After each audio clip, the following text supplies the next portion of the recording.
everybody. Welcome to the Sci-Fi Sistas podcast, where we give you our point of view. I'm Tamia Harper, and I'm joined by my sisters, Yvette Blackman-Tom. Hello. And Sabrina Wood. Whoop, whoop. And we have an amazing guest here today. We're really excited to bring this guest to you all. And I'm going to let Sabrina do the introductions because I might fangirl a little bit too hard. So go for it, Sabrina. Thanks, Tamia. Yes, everybody. We have Marc Scott Zicree here. Yes, can we all hear it? Yay! Woo! And if you don't know who Marc is, shame on you, Star Trek fans, but I will break it down for you anyway. Marc is an American sci-fi author, television writer, screenwriter. He's written for all the major studios, networks, including Paramount, Universal, Disney, Sony, Columbia, MGM, New Line, CBS, NBC, ABC, Sci-Fi, Discovery, Nickelodeon, Network. I mean, all the letters. Everybody. When you go on his YouTube page and he says that he's done 100 hours of TV, my man is not lying. All right, everything you ever saw, Marc wrote something in it. But what we are talking to him about today is one of our absolute favorite Star Trek episodes ever. Not in Deep Space Nine, not in just any one particular franchise. I mean, of all friggin' time. And we are going to talk about ever. We are talking about Far Beyond the Stars. And in honor of the 24th anniversary of the telecast of the show, we have the author of the story here, and he's going to break it down and tell us how this incredible story came to be. Welcome, Marc Scott Zicree. Yay! It's great to be here. It's really great to be here, and I really appreciate this opportunity. Star Trek, the original Star Trek debuted when I was 10, and it just blew my mind. It was unlike any TV show that had ever been done before. I recorded it on reel-to-reel audio tape in case it never aired again, because that was the best that I could do at that time. There were no VCRs. There was no way to watch it again when you wanted to watch it. And I thought, if it never shows again, at least I'll be able to listen to it. And I was a huge Star Trek fan, and everyone in my life knew that. And so my mom, I was being raised by a divorced mom, a single mom, and she had a boyfriend named Eddie Leroy, and he had been a comic in the 50s, and he had his own TV show. He was a protege of Milton Berle. And one day he said, get in the car, I've got a surprise for you. And he drove me to this apartment building, and he knocked on the door. This is when Star Trek was running on NBC. And the door opened, and it was Nichelle Nichols. And she was astonishing. She was gorgeous. And she gave me one of her own scripts signed to me. And all of the Uhura lines were circled because that's how she would memorize her lines. This was not Xerox. This was Mimeo. They didn't have Xerox machines back then. And I was a 10-year-old kid, but I was a smart kid. And I said, well, do you have any more of these? And she reached in a waste paper basket and pulled out 5 more scripts from 5 other episodes. Wow. And she also gave me a signed photo, and she was just astonishing, and we corresponded. And the reason she was throwing out the scripts at that point, when normally she saved them, was that she was about to quit the show.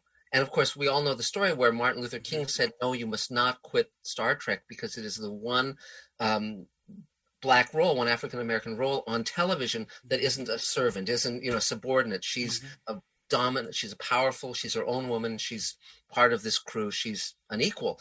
And so she stayed. Ironically, years later, when I did Space Command, the project I'm working on now, we actually cast Nichelle and shot a scene with her just before the pandemic. And I brought the scrapbook I had kept of Star Trek from when I was 10 that included the letters she had written me and the photos she had signed me. And we sat flipping through it on all the articles I clipped about her. And it was wonderful 50 years later. Yeah. And, oh my God, that must have been so cool. What a special memory. It was a dream come true. It was a dream come true. And now she's in Space Command. But so I grew up, and another thing I want to tell you about, because this is not well known, or I don't think it's known at all. I asked Eddie, my mom's boyfriend, how he was friends with Nichelle Nichols at the time, and he said, well, he'd known her for a number of years, and before Star Trek, she was having a very hard time getting work, getting cast, and so to make ends meet, she was actually doing nude modeling for art classes. And he would pick her up after the classes, and she would be in tears because it was so, terrible. And he would say to her, "Don't worry, there's something better coming. Just hang in there. Just you hang in there." And because of this friendship, and because he gave her this window to the future, they stayed friends, of course. And so the point being that she just wasn't just someone who was cast in Star Trek the day she arrived in town and life was a bowl of cherries, Right. Like she had to fight that fight, and she had to have friends who would say, "No, you just hang in there. There's a future, there's a better future." And the thing about Star Trek also was Star Trek said there's a better future. We can make a better future, but we have to make it. Yeah. And people forget that Star Trek debuted and ran during the depths of the Vietnam War and the riots in the streets and Martin Luther King's assassination and Robert Kennedy's assassination. These things happened during the run of Star Trek, and yet Gene Roddenberry had the vision to say, no, we can have a better future where everyone treats everyone like an equal, where everyone's value is seen and allowed. And that was a brave thing. And of course, you guys certainly know that Nichelle Nichols then went on to be a champion for women in space and African Americans in space and all of that. And so while she was doing all that stuff, I was growing up. And couldn't stay a kid forever, though I still try. And so I became a television writer. I sold my first short story when I was 19. And that was at the Clarion Writers Workshop, which is the leading science workshop in the country. Wow. And one of my teachers was Samuel R. Delany, the great Chip Delany. Oh, yeah. Get out of here. Yeah, and also Roger Zelazny and Jim Wolfe and Damon Knight and Kate Wilhelm and Joe Haldeman. I mean, this was amazing. Wow. And the other students included Kim Stanley Robinson. He was one of the students. And oh, my word. So it was quite a... You're about to die. Right? We were dying over here. My Sister Book Club just exploded. A collective mind explosion. Yeah, it was phenomenal. And so, and so I'd always been knowing that I would be either an artist or a writer. And I was actually in the middle of my art degree at UCLA. So when I went to Clarion, but when I sold that first short story to Damon Knight for $50, I realized people would pay me for my writing. And I'm going to be a writer. That's what I want to do. And I came back to LA and finished my art degree. And but at the same time, I knew I wanted to work in TV as a writer because writers run television. And this is a bit of a long journey to Far Beyond the Stars, but I'm getting there. And You're good.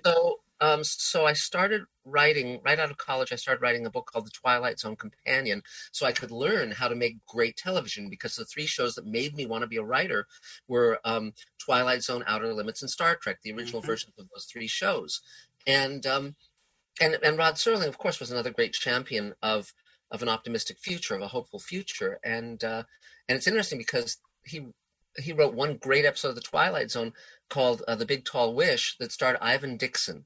And it's about a black... Bodie Johnson? Yes. But the cool thing about that, and what people almost never notice about that episode, is it's not about race. It's not about being black. It's not a civil rights story. It's a human story about a broken down fighter and the little boy who makes the magic come true, but then the fighter's too beaten down to let the magic stand.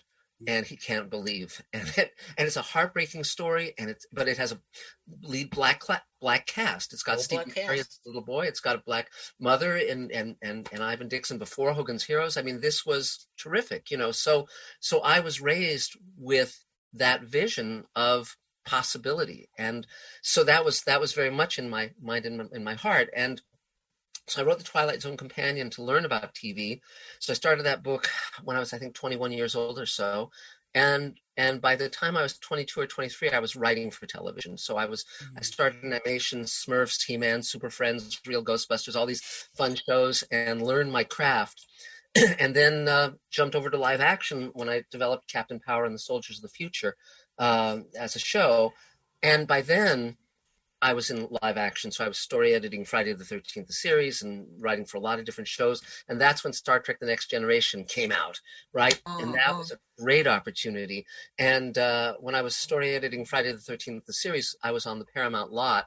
And so even before Star Trek The Next Generation debuted, I was there with seeing the cast walking around in uniform. They'd sit at a big table in the, in the restaurant for lunch on the Paramount lot, all that stuff. So, so I went in and I pitched a story called First Contact, and that sold. It was about a planet that develops warp drive, and the Enterprise is sent to make first contact when the prime directive shuts off. And that was very fun.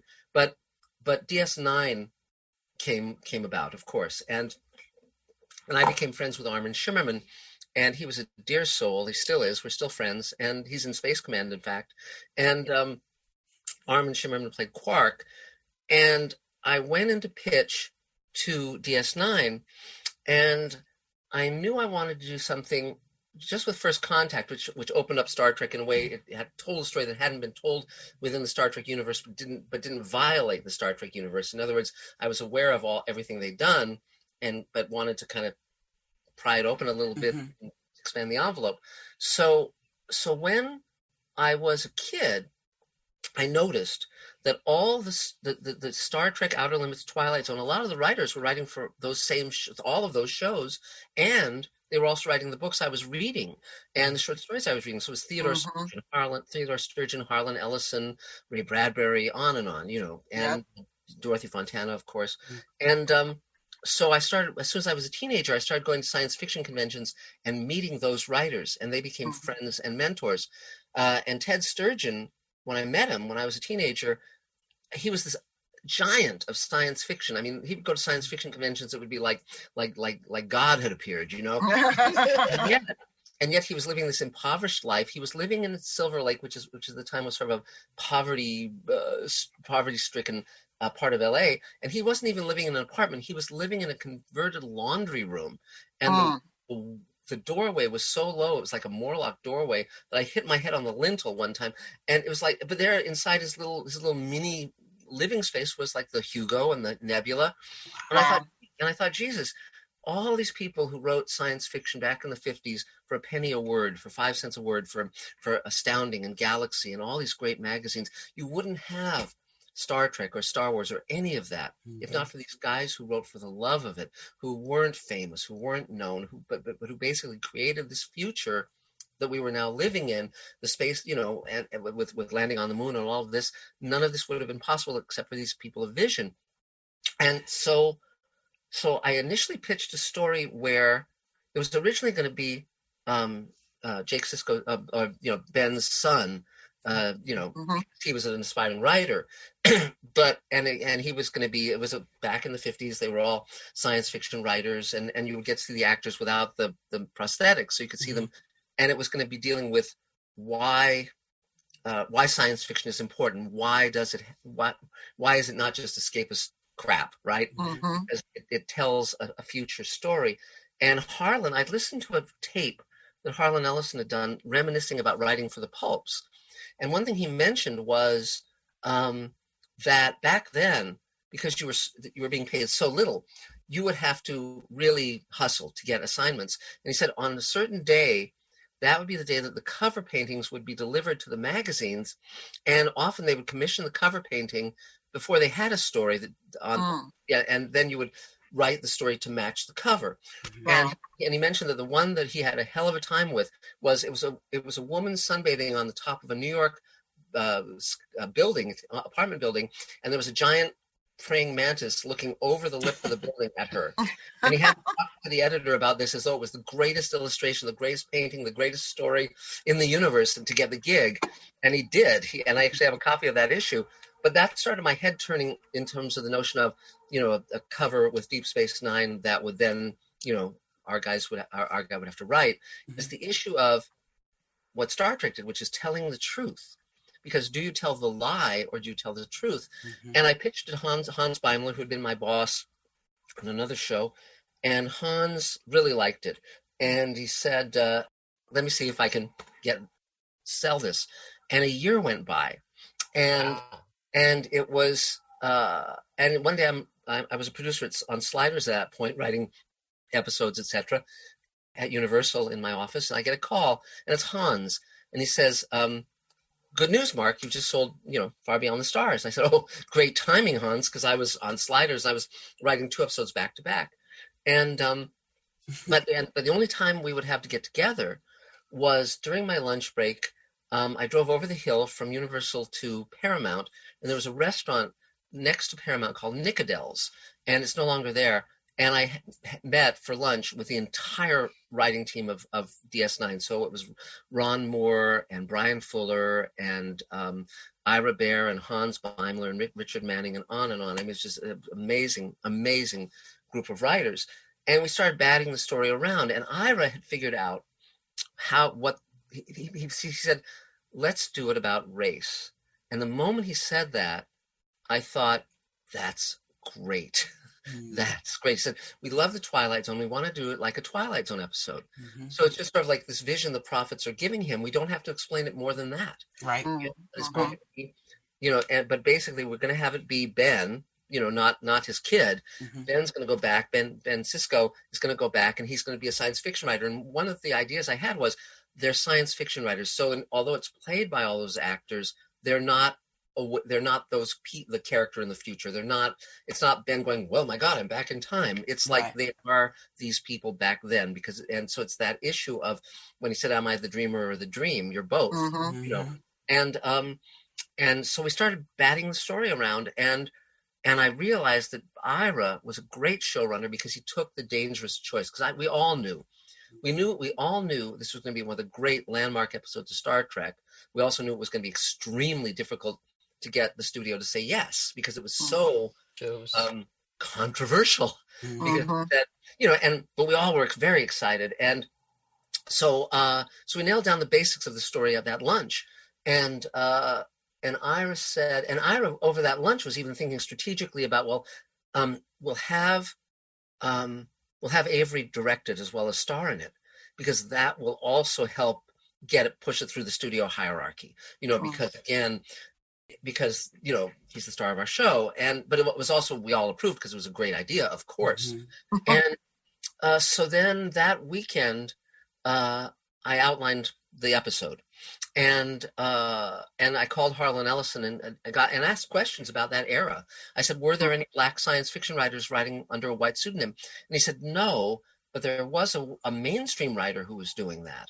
And he told me about that writer, and we talked about all this stuff, and I was thinking of it sort of initially, it was going to be it was going to be Armin playing the editor, sort of an H.L. Gold kind of guy at Galaxy, and Renee was going to be the writer who kind of was the conscience of the thing, and the liberal, sort of the idea that he was like a blacklisted writer from Hollywood who was sort of slumming, coming to New York to write science fiction because he couldn't get Trumbo movie work. Yes, but then they were worried that it might seem anti-Semitic because Armin's Jewish, and if he was the guy, stomping on Ben, and so they said, let's swap it, so it's Renee, and Armin's the more like the Harlan Ellison kind of guy, and that was fine because, of course, John W. Campbell was thin and austere and had a big nose, and it worked just fine in terms of the science fiction history.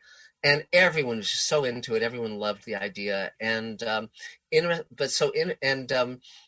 was also extremely gracious of Harlan to take my call and answer my questions, because he hated Star Trek because of what happened. What happened. When I wrote and co-wrote and directed and executive produced the George Takei Star Trek episode that I did, I invited Harlan to the premiere. And Harlan said, I love you, Mark, but I can't go to a Star Trek thing. I just can't. So the fact that when I was doing Far Beyond the Stars, he would call me and answer my questions and be very gracious and not badmouth Star Trek was really quite something.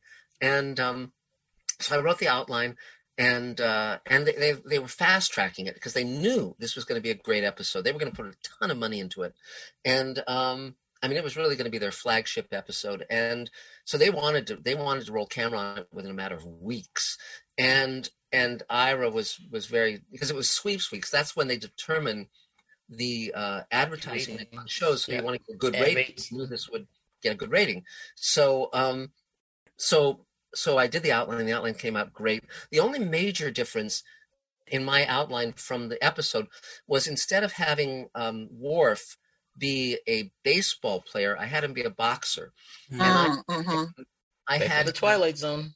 Yeah, and they basically, I think it was that I was thinking of Jack Johnson, and so I was having Right. That's so yeah. so Dax, she was going to be a sort of a socialite who's having a romance with him on the down low, on the quiet. Oh boy. The cops were basically going to beat him to death. So it wasn't Jake who gets killed; it was Worf, and that was the main difference. But it still was the same basic point, which is cops are killing innocent black people, Right. And, but that was fine, and so that was a minor thing. But so I wrote the outline. The outline came out great. It was the same story as what you saw, and normally, at someone at my level, I would have done the script, and that was my expectation, of course. But Hans called and said, "Well, Iris decided that we're going to do it in house," and I said, "Because you're working on another show," so I said, "Well, let me call Ira." And I called Ira and I said, "What's the deal here? I don't get caught off at story." And he said, "Well, you're working on Sliders." And he said, "Listen, I'll tell you what, if you quit your job on Sliders, I'll let you write the script." And I considered it about 90 seconds because I knew this was going to be one of the great Star Trek episodes. But I was writing 2 episodes of Sliders back to back. Now I totally had the bandwidth to do that script. It would not have broken. I wouldn't have broken a sweat. But I couldn't quit Sliders because they were relying on me, and I was writing 2 episodes back to back. World Killer and Slide Cage, and so I had to say, okay, I can't do it, and so I can't, knife my coworkers in the back. So, but fortunately, Ira and Hans Beimler, Ira Bear and Hans Beimler, I knew they'd be writing the script from my outline. I knew that they were going to do a terrific job, so I wasn't worried about that at all. But simply that it was fast tracked. That was the reason that Ira made that decision, because he didn't think I could do 3 scripts in 3 weeks. But obviously I could have. But that said, I knew it was going to be a terrific episode, and Armin was thrilled because I said, even before I wrote it, I said, "Armin, I'm going to do an episode where you don't have to wear. People are going to see your face." Right. Now the interesting irony was when I wrote Slide Cage for Sliders, I wrote a role specifically for Armin, and I mentioned in that episode, the character mentions that his favorite TV show was Beauty and the Beast, and he says, not the Disney one, the one with Ron Perlman. And the reason was, it was an in-joke because both Armin and I wrote, Armin played a character named Pascal in that show, and I wrote for that show, and it was an in-joke about Armin, that this character says. But the funny thing was there's 1 day overlap between the shooting on Slide Cage and the shooting on Far Beyond the Stars, and so they wouldn't let Armin go, and so another actor had to play the role in Sliders, though oddly the line stayed, so the line makes no sense at all. But, but the amazing thing was the 2 studios were shooting my work at the same week, the same time. Wow. Universal was shooting one of my Sliders episodes, and Paramount was shooting Far Beyond the Stars. So I got photos of myself in the same clothes with both casts at 2 different studios. And so it's the photo from Slide Cage with the entire cast, all, Jerry O'Connell and all those folks in the Cro-Mags and all of that. And then I went over the hill to Paramount. And the funny thing is, it's one of the most boring looking photos ever, because it's guys in a 1950s office. It's like not on DS9. It's not with the prosthetics or any of that. So, but I went there, and they were shooting a scene, and Avery Brooks was directing, and I knew Armin, and I had met Renee, but I didn't know Avery. So while he's directing, he's kind of looking at me and wondering who I am. And he finished. He says, "Okay, cut, lunch break," and everyone starts filing out. And then I walk up to him and I say, "Hello, Mr. Brooks. My name's Marc Zicree. I came up with this story." And he said, "Everybody, stop!" And they all stopped. And he put his arm around me and he said, "Say to them what you said to me." And I said, "I came up with a story." And he said, "He came up with the story." And then they all applauded. And so it was a wonderful moment. And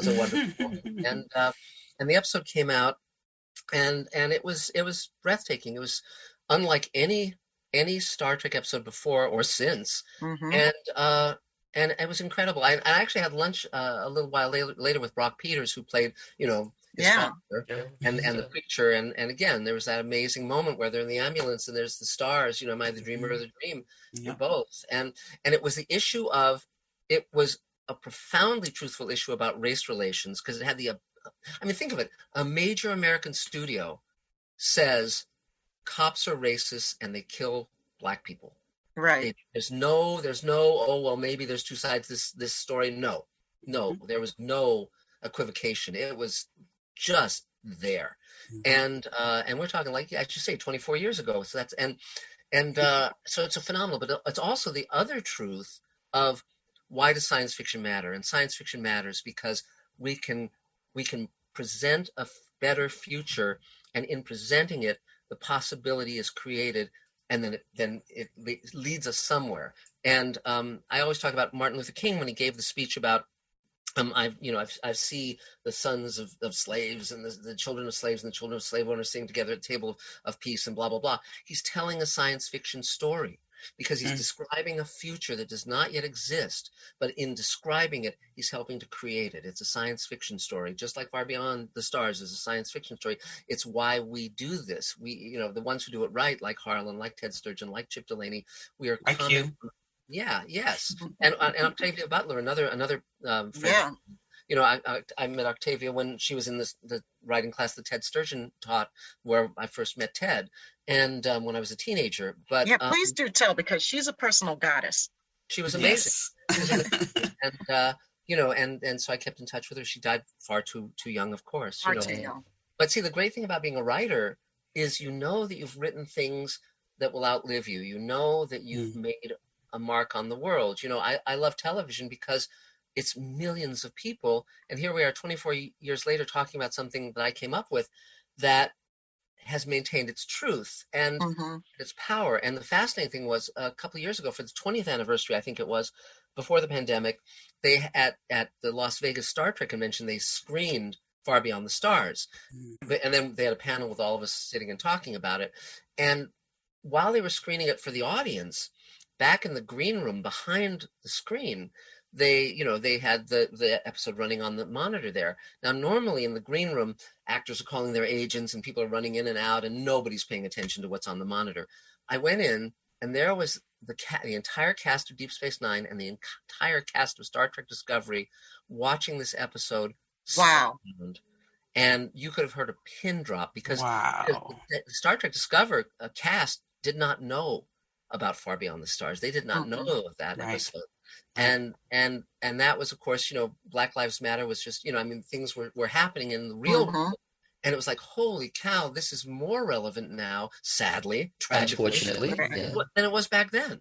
And so again, it's just, this is why we love Star Trek. This is why we love science fiction, because, if you write something that's about, well, I always talk about Rod Serling, where if Rod had stayed a mainstream writer, which is what he had intended to do, people wouldn't know about Requiem for Heavy Order Patterns. He'd be forgotten, just like Reginald Rose or Patty Chayefsky or any of those writers. They're like dusty names, and you really have to be an aficionado to know who they are. But if you say Rod Serling, Twilight Zone, science fiction has a shelf life that other fiction doesn't. And I mean, some of it does. There's some high watermarks, but science fiction much more bang for your buck, So that's my journey to that. And then with Space Command, well, then I did the Star Trek episode with George Takei, which I did outside of the studio system, and that was the Great Sulu episode, and World Enough in Time, which you can watch on Mr. Sci-Fi, my YouTube channel. And it was nominated for the Hugo and the Nebula, and then I created Space Command, and my fans gave me $3 million, but I want to cast enormous. I don't want to cast diversity for diversity's sake. I want to cast it because it's the world I live in. Right. It's sort of like, I like variety. I don't, Jesus, I don't want to be part of a world where everyone looks like me and nobody ever disagrees with me. I mean, come on, but more than that. So I'm casting, my friend Christina Moses is in both. I cast her in of World Enough in Time, and now she's in Space Command. She's starring in a Million Little what is it? A Million Little Lies? What was that? A Million Little Things? Whatever. It's that show on AB. Yeah. But she's terrific, and but there's a lot of Latino actors, Black actors, everybody in the pool. So it's yeah. So enough of my monologue. feel free to ask. No, we loved that. That was like so thank you, listeners. That's it for the Sci-Fi Sisters. Yeah. But see, the wonderful thing but Mark, what I really loved about this episode is it's, and I read this in a couple places where people were saying that it's so sci-fi, even though it's not particularly Star Trek, like they are not in their costumes and they are not in their makeup. Yeah. And we're in this other location in the 50s, but I love the way it went in and out and back and forth. Yes. 1 minute Cisco's looking at the pad, and then he's talking to he's in the office, and that flipping back and forth just made it seem so. You had to pay attention. Yes. What is happening? I don't understand what's happening. It was a story about racism in the 50s and why Black people can't write science fiction, and why even in the 2020s we're still having problems writing science fiction. But and one thing I read. Yeah, one thing Ira and I talked about over that lunch with everybody was the idea that he's writing under a white pseudonym, and so during the day he's working with his white coworkers, but when it's like photo day, he's not supposed to come. No one's supposed to know black. But then he goes home at night to Harlem, and his black friends say, "What the hell are you doing? You're writing about a future in which we're not there. What are you doing?" Right. And he was given that cover illustration of DS9, the 1950s version of it. It's like. I had that moment where he looks in the window of his apartment and he sees his reflection. He sees his face. And it's like, do I write a lie or do I write the truth? Do I write a future in which we exist in a future, and he makes the bold choice, the dangerous choice of writing the truth. But that's the only way things change. Yeah. And I also remember there was a great issue of EC Comics in the 50s where an astronaut is sent to this planet of robots to determine whether or not to let them into this galactic federation. And there's orange robots and blue robots, and I think the orange robots treat the blue robots like shit or whatever. And finally, the guy says at the end of his story, Joe Orlando was the artist on it. No, you're not ready to be entered in because you're bigots, basically. And then he goes to the spaceship and he takes off his helmet, and he's a black guy, and it's beautifully drawn, but it's just that whole issue of race in science fiction, and I thought it was important, and of course Ray Bradbury wrote the story in the Martian Chronicles that I don't think it's in the current edition anymore, but it was about all the black people leaving Earth and going to Mars, and that was like a great story because it was like, okay, I mean, let's look at this, Well, I think one of the things about that resonates so true about Far Beyond the Stars is like, what you're getting to, what you get from Benny is not just validating his truth and his existence, but the important thing is if I don't see myself in the future, right. I might as well just give up now. We might as well just all die now. Like I can't control if somebody else sees me in the future. I have to see myself there. Of course, yes, and that's why the original Star Trek was so important and so powerful, because there's Asians, there's black women, powerful black women. There's I mean, it was very, very important because visibility and legitimacy. But more than that. There was one other difference between my outline and the final episode, which is in my storyline, when Benny has the breakdown, Armin's character basically takes a stand and he says, look, unless you publish that story, I walk. And he basically throws the weight of his credibility behind this, and the story does get out to the public. And because by my lights, it has to get out to the public. The story has to be there. Now Ira took the other route, which is Benny breaks down and bad guys win essentially. But that doesn't matter because still there's the fact that a major American studio is saying, hey, here's the truth, and so the ending is less important in that regard than the truth getting out. And so in a way, the story gets out via that episode. Right. Yeah. I feel like the ending that they took was more realistic in a way. Yeah. Very realistic. Yeah. Yes, like you have the white savior happening. When the white guy says, now it's going to go. So I would have been, no, you didn't just do that to me. But it also, but I mean, the ending that you posed also is something that we're all rooting for. Yes. As the episode goes on, we're rooting for these people to speak up and to, and to back up their quote unquote friend. Yes. Yes.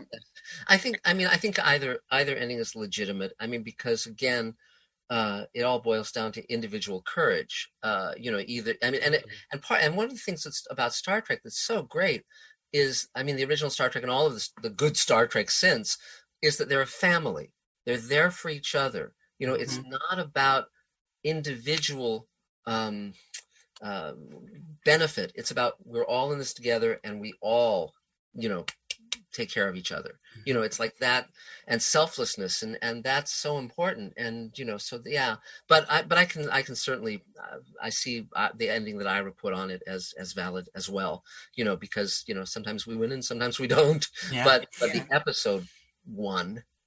So that was the amazing triumph. I mean, and Ira was very brave to do it. I mean, he really had to take on the studio, and he's a tough guy.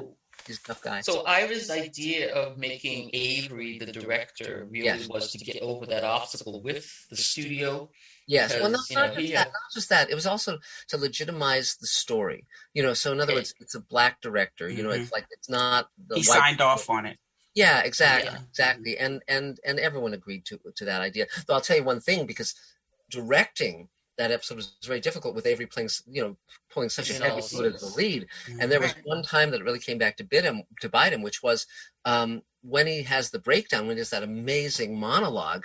The first time round, see, back then when we were shooting with film, now we shoot digitally.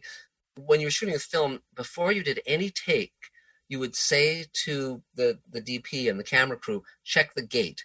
And what that means is, see how much film is left in the magazine, because the film magazine only holds 10 minutes of film. And so if it's going to be a long take, you want to change the magazine out so it won't run out of film. So when Avery did that amazing monologue the first time through, suddenly you would hear in the middle of the scene this sort of flapping sound. Oh, no.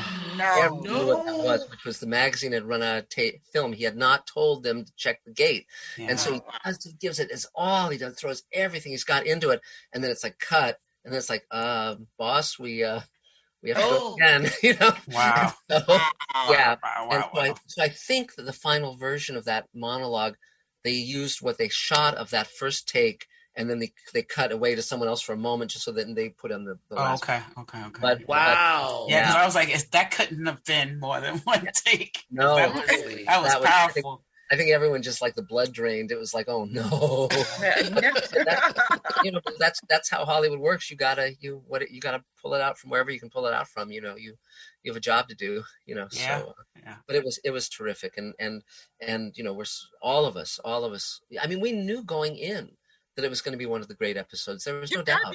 Like the one person that anybody can really, you guys who were involved with this particular episode, the one time you can ask somebody, like, so did you know when you were making this? I mean, it's like the most annoying question that you can ever ask somebody. But even at that lunch when we were all sitting around just talking about it, because every time there was a choice for Ira to take the more dangerous choice or the less dangerous choice, he took the more dangerous choice. That's rare. Yeah. And so when he said, okay, let's have it be, this, and this, it's like, okay, that sounds great. And then when I saw the episode, my God, it had like period buses and newsstands and Hasidic Jews and nuns and and then it was the level of production was way beyond what normally you would see in a TV show of that era.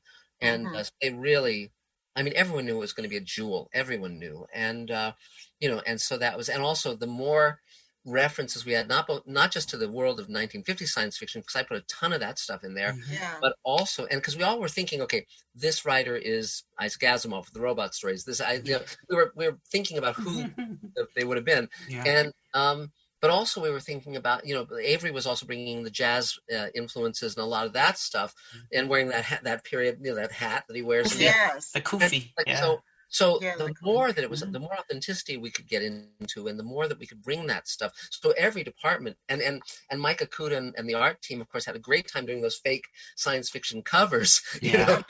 I'm sure they had a great time with that one. They did. So I love the fact that you brought in. I'm a huge baseball fan, like history of baseball, and I'm a New Yorker. So bringing in the New York Giants that has always been great because that's my stepfather loved the New York Giants. They're from Harlem, and to bring in Willie Mays, that was that was just awesome. And and his love for Harlem and all of that. I love that part. So and also because Ira and myself and a lot of the people working on that show knew history. We knew history, and we were also liberals. I mean, it was like we want the truth out. We want it doesn't. I have no investment in erasing the past, the real past, with people being screwed over, with people being, with it not being fair or a level field, all of that stuff. It's like, you can't make things better unless you acknowledge that things aren't right. Right. Yeah. And, So exactly. Yeah. So how did you feel when the Emmy nominations came out and there were 3 for this episode? I mean, that is just amazing. So I hear that it was art direction, which of course we've been talking about. They nailed it. That set and everything about it was so on point. Costume design, and my favorite, hairstyling, because I thought Cassidy Yates looked so on point as a black woman. She did. Yep. Right down to she the looks like all the pictures foundation. of my relatives. The slightly off foundation. Right. Yep. Exactly. Yeah. Well, the cool part is that everyone working on Star Trek loved Star Trek. They loved the opportunity to tell a story because they all had grown up watching Star Trek. And so they knew that a story that you did right could last 20, 30, 40 years and beyond. So everyone was bringing their A game. Their absolute A game.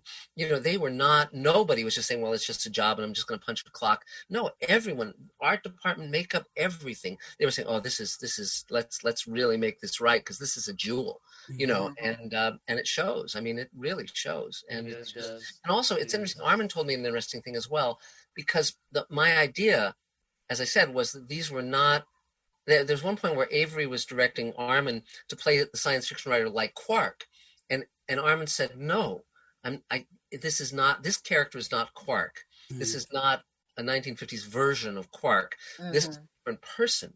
And so he really held firm on that. And that was, of course, the right choice because that was the idea the idea I had was that the science fictional versions of these characters, it's like Benny would be influenced by the people around him to create characters. In other words, so he's finding inspiration in his life for the characters he's creating in his stories. And so they didn't have to be one-to-one. So, they weren't the same people. And that was important, I thought. But it was super fun. Super fun. I want to know whose idea was it to have Mark Talk, of all people, be the illustrator? Right. That I never got.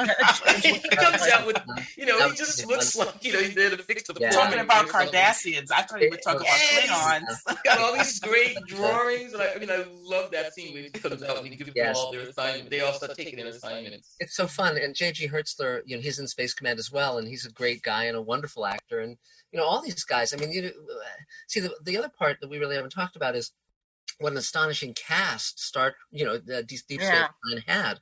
Because it's like when you write something and the actors are going to really, really bring it. It's a joy because they come up with things different from what you would envision, but better. Or it's like you're handing your baby over to someone who's going to raise it right. Yes. Yes. And so I just I can't fault any performance in that episode. Everyone's terrific. Oh no, nope. They always did a good job. As you probably guess, Deep Space Nine is our favorite. Our favorite Trek. So yeah. Well, but it's interesting because we all. It's funny because we all knew each other. We all talked to each other. We all were influenced by what others were doing. So, for instance, DS9, as it went on, was being very strongly influenced by Babylon 5 and the idea of having an arcing story in terms of taking those kind of risks. And I think Ira had a lot of power over DS9. So DS9 is a very different show from Voyager, for instance, or from Enterprise, because those were much more the Brandon Bragg and Rick. And, and I don't think they were going for as deep a commentary on society as Ira was. I think Ira, Ira had a lot on his mind, and that's a good thing. That's an absolutely good thing. And so I mean, if you do it right, you don't take anything for granted. You're being given a wonderful opportunity to say something important, to do something worth doing, and I don't want to waste my audience's time. I want them to really get benefit from what I'm doing. So I bring my heart and soul to all of it, everything. So that's the job if you do it right. That's what I learned from Harlan and Ted Sturgeon and all my wonderful mentors, Ray Bradbury. Great people. I'm interested. I know you alluded to it a little bit before, but your decision as a writer to really focus on television and television writing, can you talk to me a little bit about that? Sure. And what made that decision for you? Yeah, well, first of all, I grew up with TV. I was like sort of the first generation of TV kids, and so TV was in my life very strongly, as well as books, of course. And but when I was young, I took a class from Charles Joffe, who had been Woody Allen's agent, then he became Woody Allen's producer. And I said, okay, Charlie, in film and TV, where's the power? And he said, okay, in film, it's the writer, director, hyphenate, or the director. The director's the main guy, sometimes the producer. In TV, it's the writer, executive producer, hyphenate, the showrunner. But basically, film is run by directors, TV is run by writers. And so I wanted what I wrote to be what got out to the audience. And so that's why I chose TV. I also like the speed of television. I like the fact that because of the economics, pretty much 95% of what I've written has gotten made, if not more. And now I have my own studio. So basically everything I write, I can shoot. There's no problem with that. And so, I like that. I mean, my friends who are screenwriters, many of them have earned a lot of money, but they haven't seen a single word they've written shot. They're just writing on assignment. That I would kill myself if that were my life. Money is not what rules me. I want a life of meaning. And and so it's I'm very proud of the work I've done, and I'm still doing it. So awesome, yeah. I'm telling you. But I have one question I wanted to ask about. You mentioned that Avery put in his jazz influences. Yes. So my favorite part is when Jake says, "What are you talking about? Colored people on the moon?" Because I love Gil Scott-Heron. Whitey on the moon. Right. So every time I hear that, that's all I think of. So I'm hoping that's why that was in there. Yeah, I'm sure it was. And it's and I think Ira was also a jazz aficionado. So I think, it was one of these things where any suggestion that made it more authentic, everyone said, yeah, absolutely.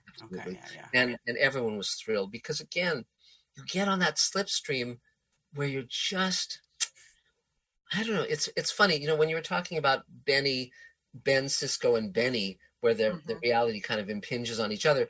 That's when you're a writer. That's sort of like what it's like, because you're living your life and you're going out in your world. Yes. You're seeing what's in your head. You're seeing the world that you're creating over as an overlay. And so it's very much that kind of flow as a writer. And so that was also another part of it. And but also the lovely part of it is it's a Star Trek episode basically saying, why is Star Trek important?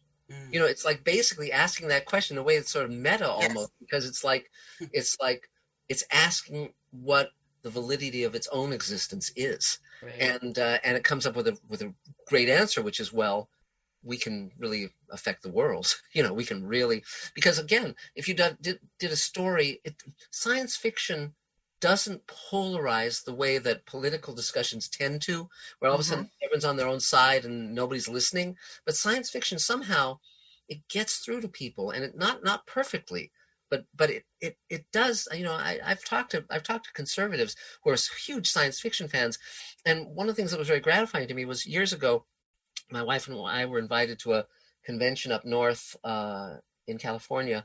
And it was this Star Trek fan group, and they dress up like Star Trek, characters and blah, blah, blah. And I thought, well, Jesus. And then I found out that as part of us being a Star Trek fan group, they were doing charity works. That was, so they were giving blood and helping poor, children and whatever. It's like they were not just doing the superficial trappings of Star Trek. They were doing the heart of Star Trek and taking that into the world and doing something that meant something. And that was meaningful. You just spoke to our hearts, because outside of the Sci-Fi Sisters, Yvette is also our commander on a ship, the USS Gerard Holder. Great. And that's our mission, is to help bring about the world that we want to see through work. Like, we're not just a ship that puts on costumes and hangs out together at the Denny's or something, we're about doing work. I think right now is a very precarious time. I think that democracy is under attack in a way that I've never seen in my entire life. I think that I never thought that racism would become so overt again. I mean, so much. I mean, it's cops are always killing people. I mean, cops are. I mean, that's okay. Yes, reform the cops, but the voting thing, it's like the voting rights is the key. Yeah. And I mean, I feel like everyone should just take a bus to Washington and like if 100 million people should go. I mean, this is huge, because if you the voting rights are key. And what we're finding, okay, that's a whole nother podcast, but I mean, what I'm finding, I mean, I live in DC, so this is my world, and yes, I have a lot of thoughts on political strategy and what's gone wrong recently. Yes. Well, I think the key is that those local elections were really failing. I agree. At the local level. And I don't know that I want another march. I just want people to really get involved in their local politics, so we can't, keep putting in. I watched a thing on the television the other day from a school board out in one of the suburbs of DC, that they literally just did a coup. Yes. Conservatives just did a coup on the school board, ousted the school board president with no repercussions. Right. And it was just like, there was no democratic process. I mean, it was crazy. Yes. Well, I remember that is what we're living in. Well, years ago, I was at the Smithsonian. There was an exhibit, and they had gotten these letters from the turn of the century, and they posted them on the wall. And one of the letters was amazing. It's from a black man in the South, and he was saying, "I went to my polling place to vote, and they wouldn't let me vote. Please do something about this. Please help me." And of course, he got no answer and no remedy. And if you're a student of history, you know what Reconstruction was, and then Tulsa with Damon Lindelof dramatizing the Tulsa massacre. That was interesting to see in Watchmen, because again, if you erase the history, that's the first place where a crime is being done, because so I mean, that's again where we need to speak the truth, and it's not like, oh well, there's one side and there's another side. No, there's evil and good in this case. It's like if the moment you take away the vote, I mean, we're not headed toward Republicans winning. We're headed toward like totalitarianism winning. Absolutely, yes. It's Putin's world or the Chinese government or any of these totalitarian states. And I'm a student also of the Third Reich and all of that. This is the same playbook. It isn't different, and right. And I think one other thing that did make me very sympathetic to the issue of race was the fact that my family came out of the Holocaust, and my grandfather was drafted in the Russian army, and he deserted and made his way to World War I and was a cook in the American army for World War I, then came to America and brought his wife over and my aunt over, and my mom was born in Chicago. But everyone else in his family and everyone else in his village was exterminated by Hitler. So if my grandfather hadn't deserted the army in Russia at that time, he would have been exterminated. My mom would have been exterminated, my aunt. So I wouldn't exist. And that's not, I mean, when they talk about, well, slavery is over. No, it isn't. I mean, it hasn't ever ended, because people are still being denied the vote. They're still trying to, it's not where I'm, right. It's because, in this country, it's very easy to, like you say, what happens is people morph to white. Yes. There was a time when Irish was the minority, and then now they have now morphed to white. Yes. Italians used to be, and they are now white. Yes. And the same thing with, even Jewish. You can go for a long time because you're white. we can't morph. Right. I can go anywhere. So it never ends. Yes. Well, also what I try to explain to my friends is I say, look, it's just, you want to get up and you want to go through your day and you don't want to have to be fucked with. You don't want to have to deal with it. You want to be treated the same. It's not. That's it. Not better. Not first, just the same. Yeah, and that doesn't go to the issue of reparations or any of that stuff. That's another conversation. Right. Like, yes. There's you can go back and back and back, and there's always going to be stuff to clean up and fix and do better. But just on a day-to-day basis, right? It's like Christ, it's like, and again, that's where Uhura was great until she did the fan dance in Star Trek V. That's we don't talk about Star Trek V. We don't. But I mean, but by the way, when we filmed the Space Command scene at Michelle's house, at the end of the day, she came up to me and she said, "Thank you for gracing my home." And that was just like, oh, this is a grand woman. She is wow, and so beautiful. I mean, again, amazing people. I just So so the bottom line is, Star Trek has graced my life, and you're gracing my life now, and all of these wonderful people I've gotten to know and work with, and from Chip Delaney and Octavia Butler and all these. These are miraculous people, and I've been honored to be part of this world. Every day is Christmas for me. I've got a question for you. Yeah, sure. I'm just wondering, because I'm looking at the list of television credits that you have. Yeah, and I'm just going to read sleep. a couple of them. Okay, it's like the Smurfs. Yes. He-Man and Masters of the Universe, The Incredible Hulk, Swamp Thing, Friday the 13th, The Real Ghostbusters, Cat Wars, Star Trek, of course, Sliders, The Mummy. It goes on, Babylon 5, Mantis, everything. Yeah. So what are you watching now? 2001 had all these sci-fi series on, and just blab it out. What was the thing that got you this year that you were like, wow? I just finished watching Station 11, and it started slow, but it really kind of got its feet under it. I really liked it. Did it? Yeah. Okay. I tried. I tried. I didn't get far. Okay. I just have to let it go, huh? You have to basically get to episode 3 before you get past a lot of the bullshit, and then it really, really works. It really works. The Expanse. The Expanse. I'm going to be watching The Expanse, the ending of The Expanse today. Yes. I'm also reading the final novel. And there's a lot I like about that show. I'm currently creating a new show with the two creators of The Expanse, of the show, Mark Ferguson and Hawk Ostby, and I'm creating another show with Rockneil Bannon, who created Farscape and Defiance and so forth. But I like those shows. Let me think, what else? There's a lot of bad science fiction shows. There's Raised by Wolves. It's like, oh, what? Okay, what was that? What the heck was? Okay, so I have people that were just going off about it, and I watched it, and I don't understand. What is the point of this whole show? I don't even know what they're trying to do. I don't know.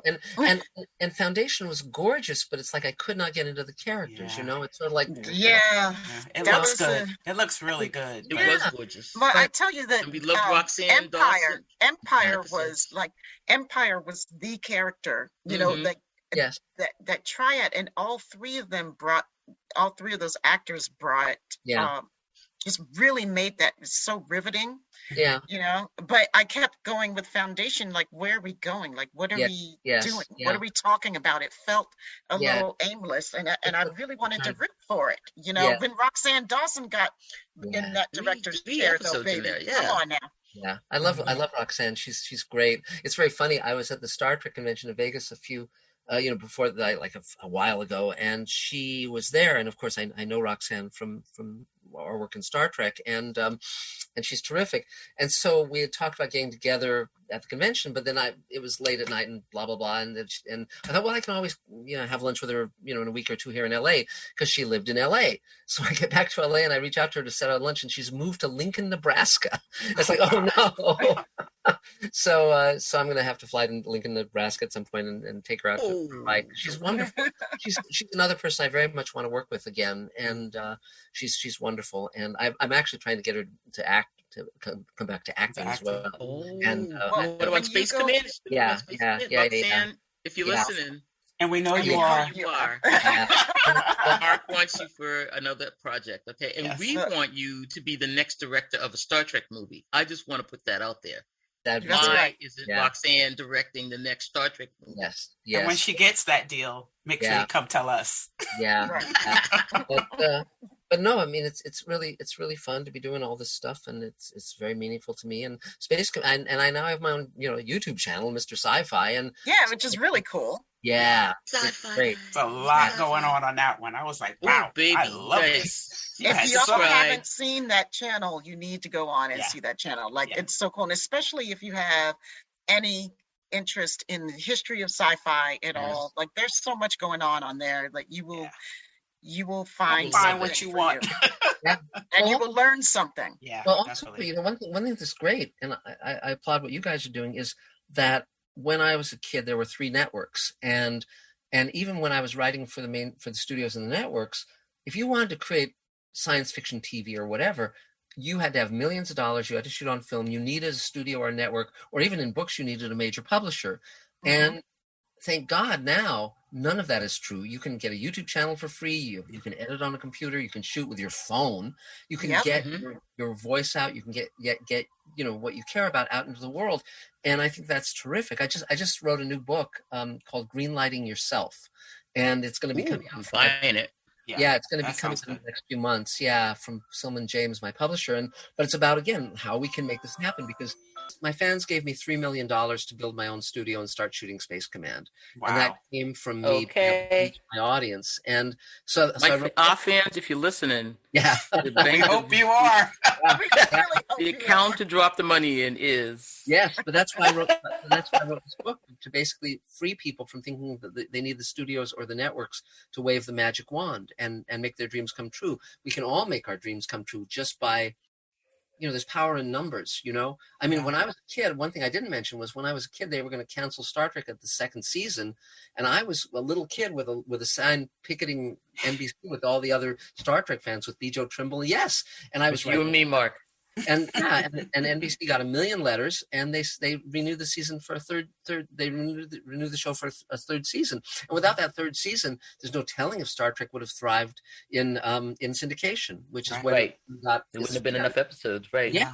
And so even then, it was all of us, the fans, recognizing that this thing was of value when the studio itself, when the network itself didn't.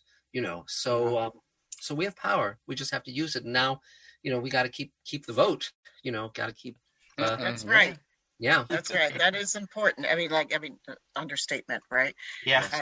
I have another question. You said I could ask anything, so here's my question. Please. You've been in all of these writer rooms in all of these different shows and this and that, and Star Trek. Diversity, and we praise it and we love it, and creators of Far Beyond the Stars. But why do you suppose that we haven't seen Black writers in the Star Trek writing room? It's an interesting question.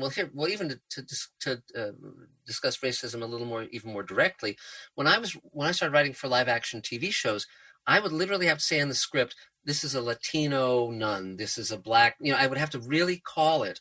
And my bosses would say, well, can we make this a white character? And I would say no.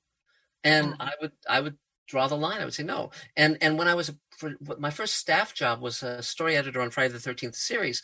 And that's when half of the episodes would be written in-house and half would be freelance. And we would often do page 1 rewrites on the freelance scripts because they didn't know the show as well as we did, the characters and all that. But so every day they were sending in writers to pitch to us. And I noticed that all of the writers were white men. So I said, well, let's shake it up. Let's start having in women and people of color. And they started doing that. And this is like the late 80s or 1987. And I know, so what I saw was that it wasn't that the racism was deeply entrenched. It's just you needed somebody to say, hey, let's do it differently. Mm-hmm.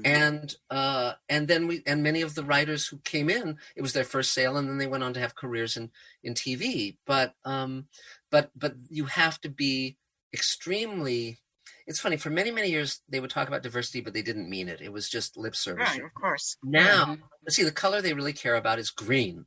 And with Shonda Rhimes making them tons of money, now you start to see Black lead roles, Latino, etc. One thing I did in Space Command was one of our continuing characters is a Latino, Victor Manso, and I said to him, I want very much to do a storyline in Spanish, entirely in Spanish. And so during the pandemic, we actually did a 2-hour bonus episode that the actors shot their own scenes in their own homes with their own cameras, with us, overseeing it via Zoom and all of that. And I actually wrote a role that Victor, had a great scene where he's talking to his father and he's introducing his fiance, and the father's estranged. And it's this really heartwarming character scene entirely in Spanish. And again, as you read the subtitles, it falls away that it's in Spanish. You're just interacting with those people. And it's my favorite scene in the entire thing. And, but the reason there's no Black women in the writer's room, since I'm not in those writer's room, I can't answer that question other than to say that there should be, but I wonder why there isn't more, why there aren't talented writers in the Star Trek writer's room. I don't know. Let's put it this way. I'm with you. I'm sorry. I've put some folks on blast already. Yeah. I'm looking for the quality that I'm used to having, and I'm not getting it. No, it's, you have to, what guides me in my writing is compassion. I need characters who are courageous, compassionate, who reach out to others and reach across boundaries and barriers. My heroes are heroes because they're coming from the heart and the right thing. They're not heroes because we say they're the hero. It's like for me, Star Trek Discovery and Picard, with the first season at least, was they have the shape of Star Trek without having the heart of Star Trek, in my opinion. And they're not doing a good job of character development. I don't know who these people are, and, but it's like, I've heard Prodigy is good. I've heard Lower Decks is good. I haven't had a chance to get to them yet, but all I can do is take responsibility for my own work. And so with Space Command, that's what I'm doing. We had wonderful Mira Furlan, whom we lost, but she's great in it in the episodes we got to have her in. And but again, it's just but also you have to remain open to the world. You have to remain open to suffering of others. You have to keep your heart open. That's fortunately my wife. I've been with my wife for 45 years. We've been married for 44. We write and direct and produce together, and we combine our ages. We're 142 years old, and but you look great. Thanks. Talking. I tell my friends that I'm tempted to run off these shirts for all of my friends that just say ambulatory, and it's like, but the point is, it's like the reason I have my own studio now, the reason I'm doing Space Command the way I'm doing it is because I don't want the studios or the networks to decide what of mine gets made. If I have a passion for something, I want to be able to get it made. That's it.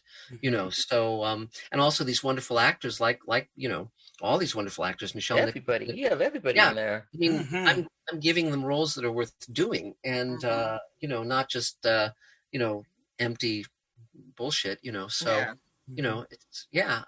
I can't. So in terms of Star Trek Discovery, God knows. I think it's the same flaw that infected a lot of the recent Star Wars movies, where you say, well, we're just going to make it different than it's been. But sometimes different isn't the right answer. The right answer is follow an emotional line. Yeah.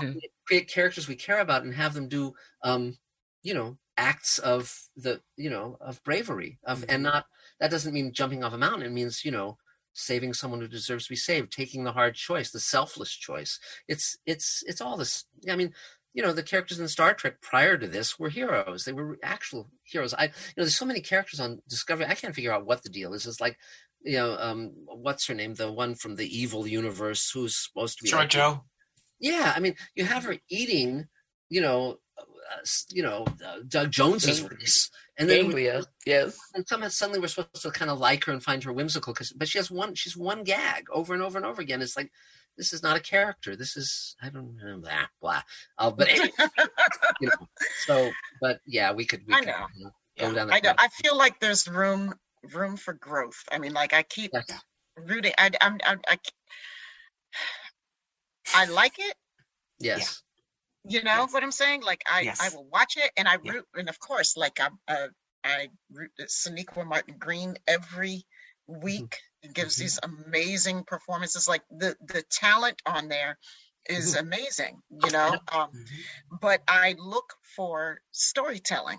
I know. You know, I mean, I'm a writer at heart. Yes. I know it's not easy. I mean, I have not published a thing in my life, but it is the thing that I like to do when I'm not doing other things, like making money. But you like read enough stuff to know, you know. And I'm an avid reader, and I know what a good story is. I know what a tight story is, and I know when I'm getting a lot of extra dialogue that I don't need. Like I know how to self-edit. So, you know. Well, you know, it's like, but here's the other thing. I mean, the science fiction we love, it actually knows what it's saying. It has a point. It's not clutter and noise, and it's just, you know, it's like, for instance, you know, one of the things that people tend not to notice or talk about is the fact that that whole generation of writers in the 60s and 50s, Rod Serling and Gene Roddenberry and so forth, they all went through World War II. So these, with Rod, when he came back from the war, I refer to that whole generation of men as young old men, because they lived, they saw life and death, they saw their own mortality, they saw suffering, they were deepened by the war, by that experience. And so Roddenberry was that way, and so was Serling, and so they had something to say, they had something to get off their chest, and I think a lot of the TV writers you have now have just watched TV, and they don't really. They're faking it, you know. They don't have a lot to say or anything to say, and I think that's, you know, when they say what are most, you know, TV shows and movies about, you say, well, they're about an hour or 2 hours, you know, that's it, you know. It's like they're not about, you know, and but that's where I was so lucky to be. Is that why you think we have so many reboots? Because I'm always amazed that it's just like, where is the original stuff? And Yes. Well, because the executives want to keep their job. And so if they look at something that was successful and they say, okay, we'll just redo this successful thing. If it tanks, at least they may not lose their job. Whereas if they risk with something that's original, they probably will if it tanks. And most things tank. But again, see, the lovely thing about the journey that I've been on is that I don't have to worry about any of that stuff anymore. All I have to do is, you know, worry about what I'm doing. I mean, we're talking to Netflix, we're talking to Amazon, if they want to pick up Space Commander, the other shows that I'm doing, the new Rod Serling show that I'm going to be doing, all these other things. You know, we're doing 6 series. It's called the Showrunners Network. And but if they want to partner with me, that's fine. But they don't get to say what I'm doing. You know, and the show I'm creating with Rock is called Sweet Haven. And it stars Barbara Bain, Veronica Cartwright, Michael Harney, Bob Picardo, Ethan Phillips. I mean, it's a wonderful cast, and so we've written the pilot. Now we're going to be shooting it in the next few months. You know, and awesome. We go. You know, it's fun. Listen, you get something with Cinnamon Carter in it, you know I'm watching that. Barbara Bain, you just said the magic words. Yeah. all right. Yeah. She's wonderful. And Gates McFadden is in it too. So Gates McFadden is in it as well. And so it's going to be fun. But again, I'm, you know, but Christina Moses, we have a couple of projects we're going to be doing together. And, you know, because if you haven't ever seen World Enough in Time, that's on my channel. It's the Star Trek New Voyages episode I co-wrote and directed and executive produced, and that's where Sulu it's the ultimate Sulu episode. George Takei stars in it, and I cast Christina Moses as his daughter, and it's a phenomenal piece of work. I'm very proud of it, and it's worth. So you might want to check that out, because I said to George when I invited him to be in it, I said, "You never got the Sulu episode you deserved. You never got the great Sulu episode." And I said, "This is it, and this is it." And I said to him when we were shooting it, I said, "A year from now, we will be in Japan screening this episode to an audience, and then afterwards, you'll be answering questions in Japanese, and I'll be answering questions in English because he's fluent in Japanese." And I said, "A year after that, we'll be nominated for the Hugo," and that's exactly what happened. So, wow. Yeah, I can't wait to watch that. I have not seen that yet, but I definitely gonna watch that. Firing that up tonight, probably. Yep. You know what always gets me too is that everybody always talks about Shatner's episode in Twilight Zone, and they rarely, if ever, talk about George Takei's episode in Twilight Zone. Yes. It's like You haven't seen the one where he's in the attic with the crazy white man? What? Yeah. Right? Yeah. A lot of us haven't, because guess what? Guess which one episode didn't get played that much? It wasn't in syndication. It wasn't in syndication for many years. And it's very funny because I was trying to figure out why it wasn't in syndication because I couldn't come across anything about it. So I said, well, George Takei's character say his parents were, signaled the planes into bomb Pearl Harbor. There was no case of Japanese Americans being traitors to the U.S. during the war, and maybe there were planes. So that I was a guess, but then it wasn't coming out on DVD. It wasn't coming out on home video. So I said to Rod's widow, Carol, I said, why is this episode not being released? And she said, oh, because you said in the Twilight Zone Companion it was racist. I said, no, Carol, no, release it, please, release it. Oh and they did. And so I well, if you're listening, it's on Paramount Plus TV, so you could get it there. Go to the Twilight Zone channel; it is there. I saw it the other day. Well, it was really fun because I produced the Twilight Zone Blu-ray set, and I got to do 52 commentaries. So I did a commentary on that episode with George Takei and the director Robert Butler, who was actually the first director of Star Trek. He directed The Cage. Yeah, and just to sit down with them and talk through that whole episode was just such a gift, And go to the Sci-Fi Guy and watch the Twilight Zone episode there. Yeah, right. Watch it there. There. He's got the rest of the stuff on it there. Right. It's an amazing episode. And I know there's a couple of Star Trek episodes that don't really go into rotation so much. The one where they are in the Nazi uniforms. It's not shown in some places. So there are definitely a few episodes that get kind of pulled back. But if you can find this one with George Takei, it is amazing. It's great. There's the gremlin on the wing. Yes. Well, the funny thing is, Star Trek and the Outer Limits and Twilight Zone, every episode is not a jewel. I mean, the Space Hippies episode of Star Trek, it's like, and I'm embarrassed to say that I know all those songs from that episode. So it's like, as well you should, young man. But I mean, again, it's wonderful to be shaped by such good-hearted material. I mean, thank God for science fiction, and I was very lucky to be here in LA growing up because that's how I got to. Well, I actually even went on the set of Star Trek when I was a kid. I got it for a Christmas present. I was on the set of the last episode of Star Trek ever shot, Turnabout Intruder. And so I sat in the captain's chair. I stood on the transporter and saw the little screw-in light bulb, above. It was meant to be, Mark. It was meant to be. Great. Totally. Wonderful. So it's been terrific, a terrific time. We're so grateful that you had some time to sit down with us and talk. I mean, it's really been so cool, a delight. You know, I mean, it's been a delight. It's been awesome to hear all these wonderful things and knowledge that and aspects and viewpoints that we wouldn't have heard before, we wouldn't have known. In fact, I mean, thank you so much for joining us. Thank you. Yeah. It's been a joy. It's been a joy, talking with you. And again, if there's one message to be taken from all of this, it's like, speak your truth and don't stop. It's like, it's not about. They'll try to shout you down, all of us, when we speak the truth, because the truth is not comfortable for those who are trying to rob us of our basic rights. And the reason I love television is very loud. And when it manages, rarely on occasion, to speak the truth, that's a truth that goes all around the world and it lasts forever. Year, So thank Write you. Those words, Brother Betty. Yeah. Well, so thanks, guys. And if you ever get to LA when the pandemic's done, if it ever finishes, you're welcome to come visit my studio and see. Don't even think I won't. Be careful what you ask for, Mark. No joke, because you were gonna wake up one day, we're gonna be like, Well, I'll show you one thing in parting. Over here, I own among the things I own via my studio are 17 spacesuits.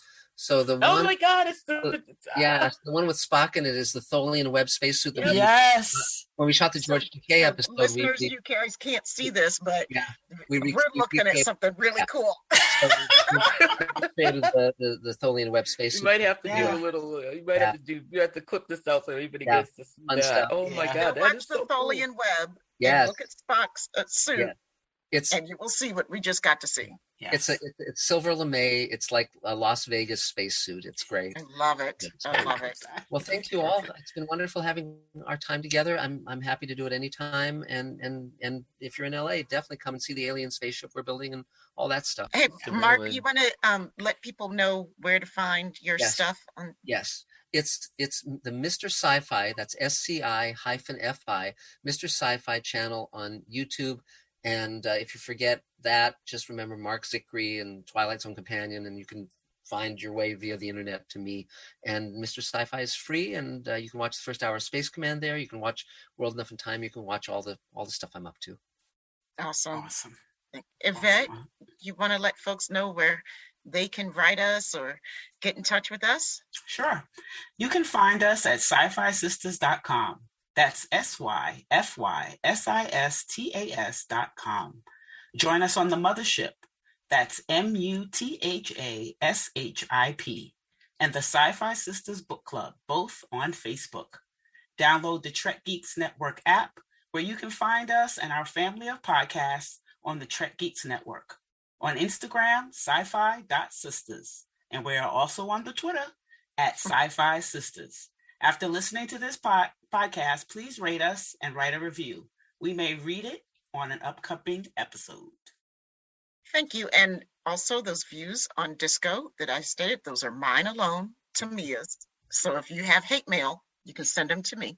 You can send me some too, because I have problems with Disco too. I'm having some issues, and I'm standing by it, and I'm speaking my truth. And Picard. Thanks, everybody, for listening. We can't wait to see you soon in the universe, around the way, on the next planet, first star, to the left, and on till morning, etc. Goodbye. Bye-bye. Peace, love, and hair grease. Hey, y'all. Are you looking for that perfect holiday or birthday gift for that special geek in your life? Why not check out the world's first app-enabled Tribble from Jay and Kalia at Science Division. These soft and cuddly fuzz buckets actually trill for friends and squeal at Klingons. Adopt your Tribble today at Science Division. That's sciencediv.com. Science Division. By fans, for fans. Trouble's never been this fun.